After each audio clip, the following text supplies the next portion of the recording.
انتهى احتراما والله.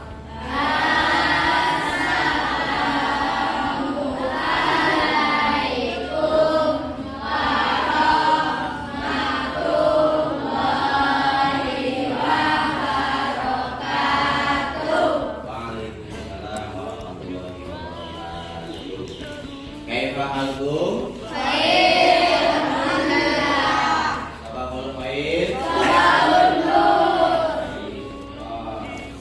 Hari ini teman kalian ada yang tidak masuk? Hadir semua? Alhamdulillah, semuanya sehat walafiat ya. Sebelum kita lanjut ke materi, komunitas ini biar kalian tetap semangat ya. Coba tepuk semangat.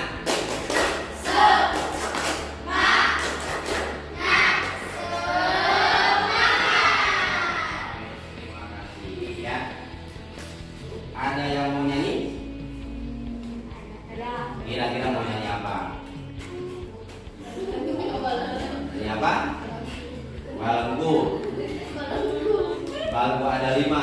Apa topi saya bunda? Topi saya bunda. Bisa? Yo. 3, 2, 1. Topi saya bunda. Bunda, topi saya. Kalau tidak bunda, bunda, topi saya. Baik, sekarang liriknya kita ganti. Liriknya kita ganti menjadi Tuhan saya Allah, Allah Tuhan saya. Kalau bukan Allah, bukan Tuhan saya. Bagaimana, bisa? Bisa. Mari kita coba. 3, 2, 1. Tuhan saya Allah, Allah Tuhan saya. Kalau bukan Allah, bukan Tuhan saya. Oke, terima kasih teman-teman buat Oke, anak-anak, kita akan melanjutkan materi sebelumnya, yang mana pada pertemuan sebelumnya kita sudah membahas tentang akhlak atau pembagian akhlak. Masih ingat akhlak itu terbagi berapa? Terbagi dua. Satu, akhlak mahmudah ya, bukan mahmudi ya. Akhlak mahmudah. Apa artinya akhlak mahmudah? Akhlak terpuji. Nah, yang kedua akhlak apa akhlak majmu'ah? Akhlak bagi dua, ada akhlak terpuji dan akhlak tercela. Dalam akhlak terpuji nanti diantaranya kita dengan sesama manusia, kita dengan sesama makhluk hidup itu harus memiliki akhlak. Ya, tidak boleh kita misalkan mau buang air kecil nih, mau buang air kecil, ya kan? Sekalipun itu adalah pohon benda mati, kita jangan sembarangan kencing, jangan sembarangan buang air. Kenapa? Karena di sekeliling kita itu juga ada makhluk lain selain manusia. Bisa jadi saat kita mau kencing di situ ada rombongan semut lagi demo, ya kan? Awal kemudian buang air kecil di situ, nah pada mati semua, ya kan? Nah, itu tidak boleh, ya. Termasuk juga akhlak terhadap sesama manusia. Kita jangan melihat suku dan golongan. Nah, apa ini ya? Kita jangan melihat suku dan golongan. Semua sesama manusia kita wajib saling menghormati. Baik itu agama yang Nasrani, baik itu agama yang Yahudi, apalagi dengan sesama umat Muslim. Kita harus saling menghormati, harus saling toleransi. Apa kata Al-Quran itu? Lakum dinukum waliyadin. Agamamu adalah agamamu adalah agamamu. Baik, selanjutnya adik-adik sambil menyimak akan Bapak jelaskan tentang akhlak terpuji ya. Nah, namun sebelumnya silakan dibentuk kelompok. Kita bentuk kelompok dulu sesuai dengan jumlah siswa hari ini. Kita buat 4 kelompok ya. Laki-laki menjadi 2 kelompok, perempuan menjadi 2 kelompok. Jumlahnya menjadi 4 kelompok. Baik, silakan. Mau bagaimana posisi duduknya? Sebelah sini nggak apa-apa. Dan kelompok 1, kelompok 2, kelompok 3 dan kelompok 4. Ya, silakan. Ya. Ya, silakan.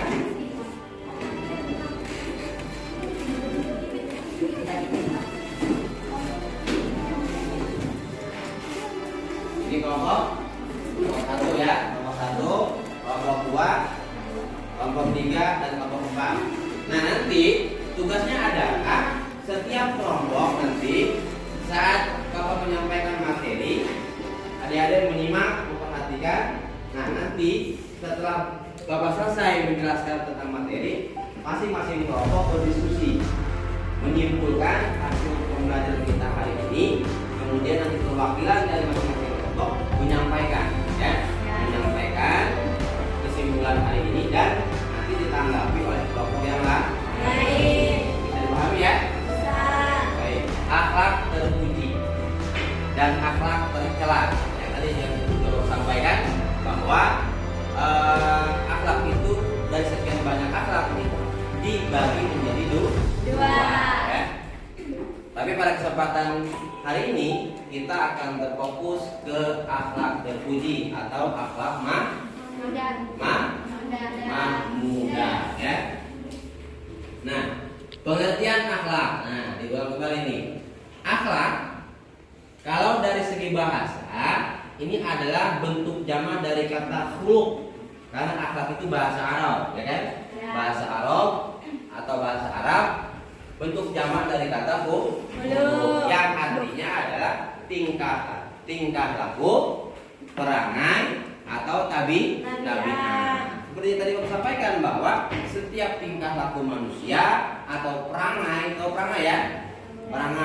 Perangai itu kalau bahasa di kitanya apa ya? Karakter, ya, karakter atau tabiat manusia. Ya kan macam-macam nih. Kita nih manusia kan ada yang sopan, ada yang gaya ngomongnya kasar, ada yang gaya ngomongnya lembut, ada yang jalannya itu sopan, macam-macam lah ya. Nah, itu adalah masing-masing karakter manusia, karakteristik ya. Nah, semua manusia memiliki karakteristik masing-masing, akan tetapi diatur tuh. Kenapa diatur? Agar manusia ini menjadi terarah, sehingga adalah yang namanya akhlak mahmudah atau akhlak terpuji. Nah, sedangkan menurut istilah, kita lihat menurut istilah akhlak berarti adalah daya kekuatan jiwa yang mendorong perbuatan dengan mudah dan spontan tanpa dipikir dan direnungkan lagi. Jadi ketika kita berbuat sesuatu nih, kadang-kadang kita spontan tuh, ya kan? Yang namanya tindakan sehari-hari, perbuatan sehari-hari, ya kan? Kita kadang nggak berpikir lagi gitu. Makanya itulah perlunya kita mempelajari tentang akhlak. Nah, kemudian apa tuh yang dibawa tuh? Pada dasarnya akhlak adalah sikap yang melekat pada diri seseorang secara spontan dan diwujudkan dalam tingkah laku atau perbuatan. Ya, nah ini adalah pengertian akhlak. Nah, pengertian akhlak terpuji. Nah, kalau tadi kan kita membahas tentang akhlak tuh, pengertian akhlak secara umum. Nah, ini pengertian akhlak terpuji. Akhlak terpuji adalah segala sikap, ucapan dan perbuatan baik manusia yang sesuai dengan ajaran Islam. Ya, bisa diulang ya. Jadi akhlak terpuji adalah segala sikap, ucapan dan perbuatan baik manusia yang sesuai dengan ajaran Islam. Karena kita adalah umat Islam, kita diajarkan oleh agama kita untuk selalu berbuat kebaikan. Nah, itulah yang disebut dengan akhlak terpuji. seperti menolong teman, gitu kan? Setiap bertemu dengan yang lebih tua atau bertemu dengan sesama muslim kita saling menyapa, ya? Coba. Ketika kita bertemu di perjalanan atau bertemu dengan teman sesama muslim, maka kita dianjurkan untuk mengucapkan salam. Itu adalah bagian daripada akhlak terpuji, ya, bersama umat muslim. Nah, kemudian selanjutnya akhlak terpuji disebut juga akhlak karimah atau akhlak yang mulia. Tuh, karimah itu mulia. Jadi kalau kita perangai kita, perbuatan kita selalu berbuat kebaikan, akhlak terpuji, berarti kita itu adalah memiliki akhlakul karimah. Sebagaimana Rasulullah pernah bersabda, innama bu'istu liutammima makarimal akhlak. Jadi jadi kanjeng Nabi itu, Rasulullah itu diutus oleh Allah untuk menyempurnakan akhlak. Ya. Nah, akhlak ini sangat penting untuk diterapkan dalam kehidupan sehari-hari. Nih, kenapa akhlak ini menjadi poin penting? Itu tadi, saking pentingnya akhlak sehingga Rasulullah diutus oleh Allah ke muka bumi ini diantaranya adalah untuk menyempurnakan akhlak. Yang mana yang sudah kita ketahui bersama bahwa pada saat itu kaum jahiliyah betul-betul sangat tidak memiliki akhlak. Bagaimana mereka berbuat semaunya. Ya, siapa kuat dia menjadi raja. Intinya adalah pada saat itu akhlak manusia sangat buruk, maka disebutlah dengan kaum jahiliyah, gitu kan? Ya. Alhamdulillah tuh Rasulullah diutus oleh Allah ke muka bumi sehingga sejak itu hingga saat ini manusia memiliki akhlak yang baik. Nah, adik-adik nih, anak-anakku sekalian nih, sebagai generasi muda, ya kan, sebagai anak-anak muda untuk selalu menjaga yang namanya akhlak terpuji, ya. Nah, dari sekian banyak akhlak terpuji atau akhlak mahmudah, diantaranya adalah ada yang disebut dengan husnudzon. Husnudzon ini adalah bagian atau termasuk dalam kategori akhlak terpuji. Ada yang sudah tahu apa itu husnudzon? Ya. Berbaik sangka. Nah, husnudzon itu adalah berbaik sangka. Berbaik sangka artinya kita kepada sesama manusia, sesama muslim, kalau kita belum tahu fakta yang sebetulnya, belum tahu fakta yang sesungguhnya, kita jangan menduga-duga, ya, jangan berburuk sangka. Nah, kita harus husnudzon, artinya berbaik sangka. Lawan dari berbaik sangka tadi yaitu adalah husnudzon, berburuk sangka. Ya, jadi ada baik, ada buruk. Kalau berbaik sangka berarti husnudzon, berburuk sangka adalah syuudzon. Misalkan nih, adik-adik, teman-teman sering kan, misalkan awal punya teman, ya kan, berteman sama Akmal. Nah, tiba-tiba pada hari itu Akmalnya ngobrolnya cuma sama si Putih aja, nggak ngajakin si Awaludin. Nah, karena Awaludin lagi baperan, ya kan, lagi baperan, hatinya lagi galau. Nah, Awal itu berpikiran, kok si Awal ini nggak ngajakin ngobrol sama saya, dan si Awal sama saya benci nih, gitu kan? Padahal belum tentu, kan? Nah, itu adalah namanya syuudzon. Kalau husnudzon itu akhlak terpuji, berarti kalau syuudzon termasuk akhlak tercela karena berburuk sangka. Padahal awal Akmalia saat itu tidak punya pikiran apa-apa. Hanya kebetulan saja Akmalia tidak mengetahui keberadaan Awaludin, sehingga hanya ngobrol berdua sama Putri. Ya, itu ada syuudzon, ya. Nah, kalau husnudzon nih misalkan, apa kira-kira contoh husnudzon? Yo, ada yang bisa memberikan contoh? Nah, contoh nih misalkan nih, siapa? Jangan Awaludin lagi. Pinza misalkan, ya. Pinza berangkat sekolah, ya kan? Ya. Biasa disamper, biasa dia bareng boncengan motor sama si Arya misalkan. Biasanya Arya kalau berangkat sekolah ke rumah Pinza jemput Pinza. Pada hari itu Arya, ya kan? Arya lupa, ya kan? Lupa tidak jemput Pinza. Nah, kemudian Pinza biasa dijemput nungguin tuh di rumah. Nah, ini sebenarnya kok nggak ada jemput-jemput, ya kan? Ah, mungkin Arya sakit kali. Nah, gitu kan? Ah, mungkin Arya belum datang kali ya, aku jalan sendiri, gitu kan? Nah, itu namanya berbaik sangka. Tuh, jadi tidak menganggap atau tidak punya pikiran jelek terhadap rekan atau kepada sesama. Ya, husnudzon.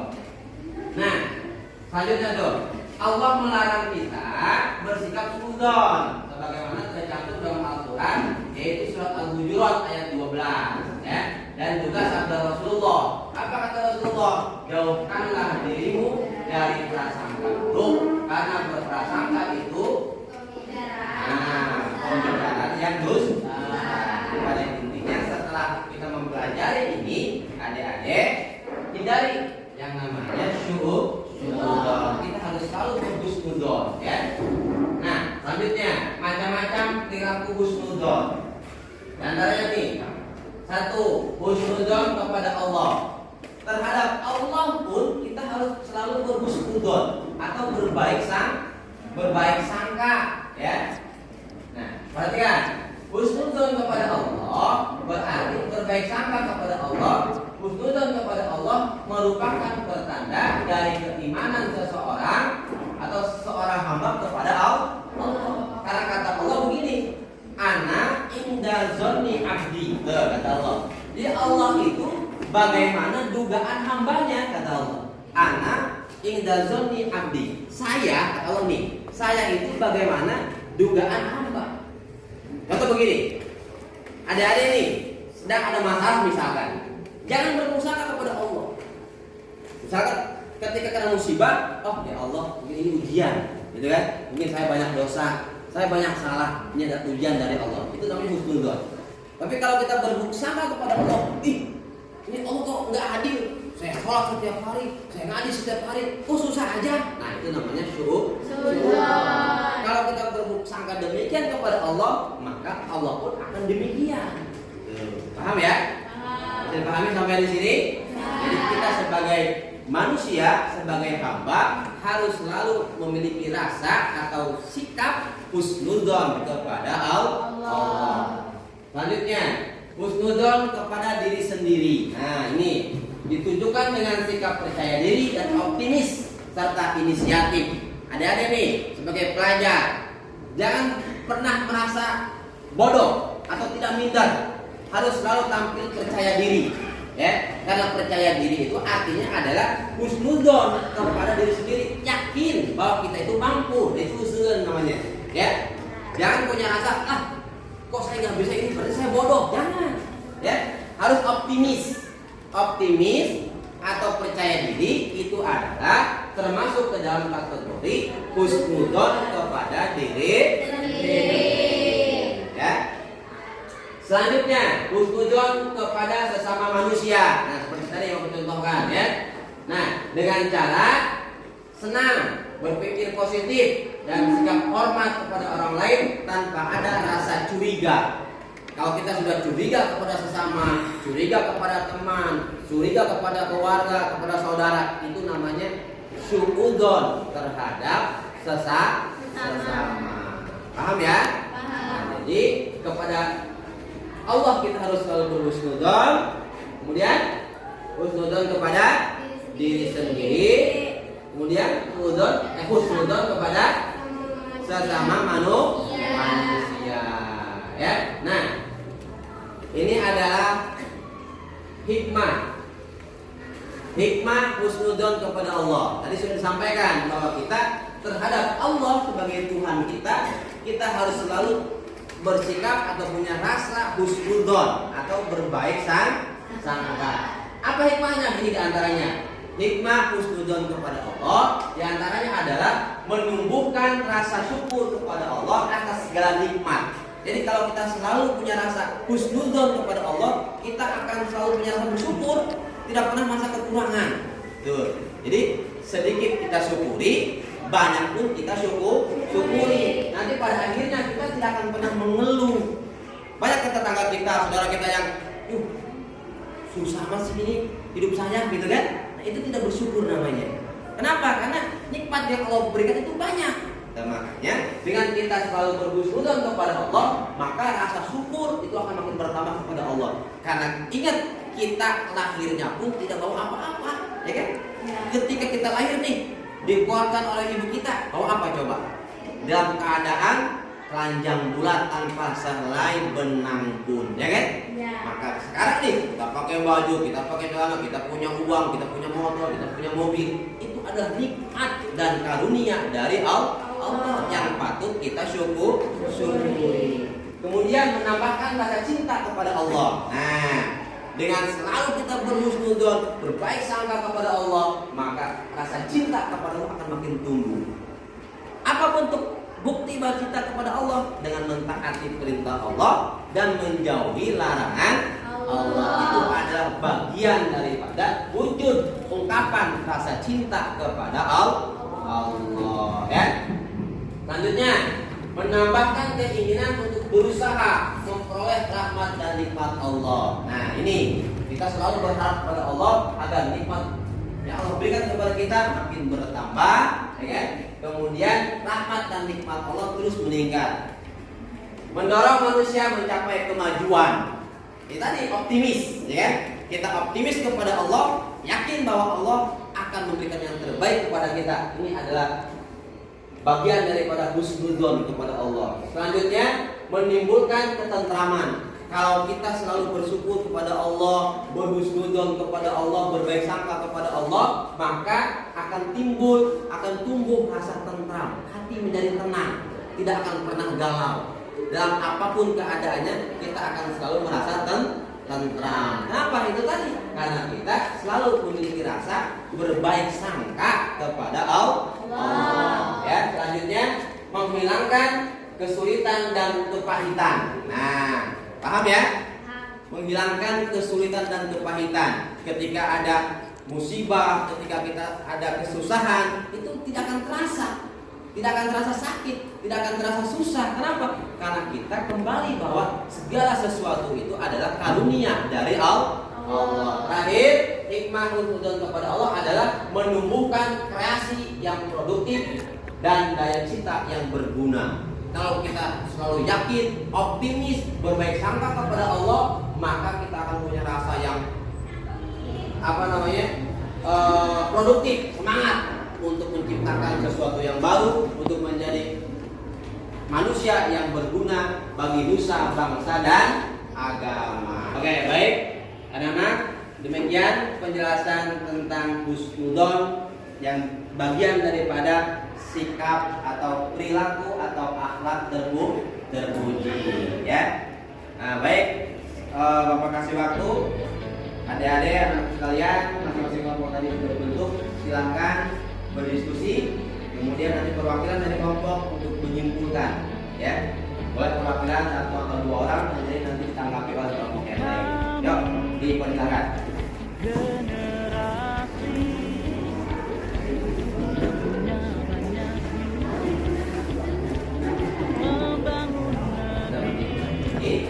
Silakan dari masing-masing kelompok menyampaikan hasil diskusinya tentang materi kita hari ini. Jadi, kelompok mana dulu? Baik, silakan. Assalamualaikum warahmatullahi wabarakatuh. Waalaikumsalam warahmatullahi wabarakatuh. Saya sebagai perwakilan keluarga ingin menyampaikan kesimpulan bahwasanya kita sebagai manusia harus memiliki perilaku yang baik atau terpuji. Salah satunya perilaku husnudzon agar hidup kita bisa lebih berakhlak dan berkah. Terima kasih. Wassalamualaikum warahmatullahi wabarakatuh. Waalaikumsalam.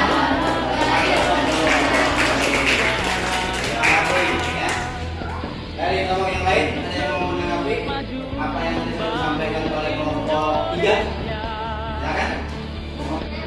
Baik, silakan.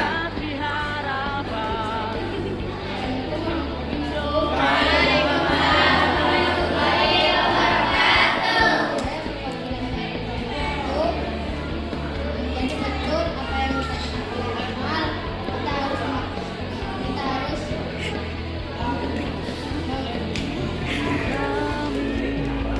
memiliki akhlak yang terpuji. Jadi kita sebagai manusia harus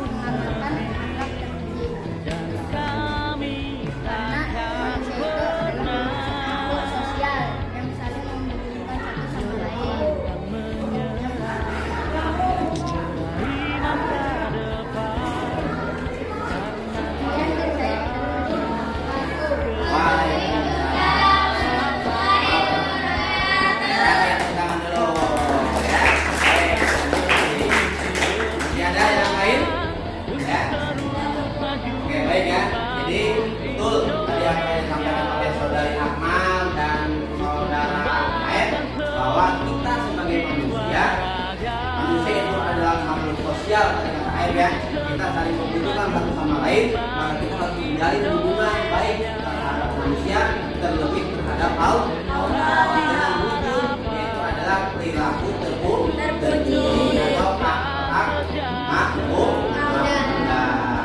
Demikian pertemuan kita hari ini, mudah-mudahan bermanfaat. Dan